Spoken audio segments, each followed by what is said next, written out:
Hercules, the name alone, conjures up images of incredible strength, of a demigod fighting lions and monsters, a legend so powerful that it has echoed for millennia, but the story we often hear is simplified a children's tale of a muscular hero.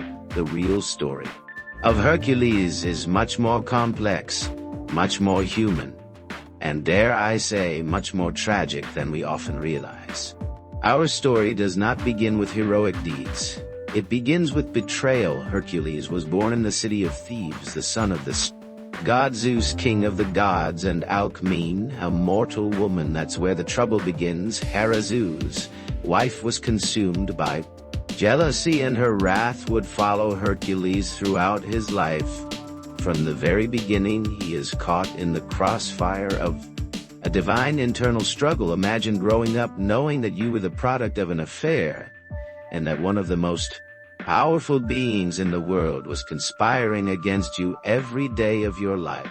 Hera, bitterness ensured that Hercules' life would never be easy. She sent 2 snakes to kill him when he was a baby. But even as a child, Hercules possessed extraordinary strength and strangled the snakes, which was the first hint of the incredible destiny that awaited him. This was no ordinary child. From the moment he entered the world, he was marked for greatness and cursed by fate. Raised as a mortal, Hercules demonstrated incredible aptitude in everything he did. He was a skilled fighter, archer, and chariot racer. He was taught by the greatest mentors on earth. He was the epitome of human potential, and yet he was marked by tragedy. As a young man, Hercules accidentally killed his music teacher, Linus, showing a destructive streak that would resurface in his later life. This incident, although an accident, highlighted a volatile nature simmering beneath his surface. These were not the actions of a mythical god. This was a man learning to control the enormous power he possessed. He married Megara and had children. A happy life. For a time, he was a good man trying to make the best life he could for his family. He sought peace and domestic happiness, but Hera, never one to let peace prevail, had other ideas. She drove him into a fit of madness, during which he murdered his wife and children, a horrific crime that destroyed the man and scarred his soul forever. This is not the story of a perfect superhero. This is a story about the depths of human suffering. The guilt and despair that Hercules felt after such a heinous act led him to seek guidance from the Oracle of Delphi. The Oracle, in her enigmatic way, revealed that the only way for Hercules to atone for his sins was to serve King Eurystheus and perform 10 seemingly impossible labors. These labors, the source of so many of our modern portrayals of soul. Hercules were not just tests of strength, they were tests of character, tests of endurance, tests of cunning. This is where the myth of Hercules really begins to take hold. These were not just challenges for him to demonstrate his strength, but trials that were meant to break him. They were a form of penance, a path to redemption through suffering. The labors of Hercules, you know them, or at least you think you do. The Nemean lion, whose skin was impervious to all weapons. The Lernaean hydra, a multi-headed serpent whose heads regenerated. The Cerenian stag, a sacred deer with golden antlers. The Erymanthian boar, a terrifying beast that ravaged the countryside. The Augean stables, which had never been cleaned. The Stymphalian birds, which had bronze claws. The Cretan bull, a monstrous creature that terrorized the land. The mares of Diomedes, which ate human flesh.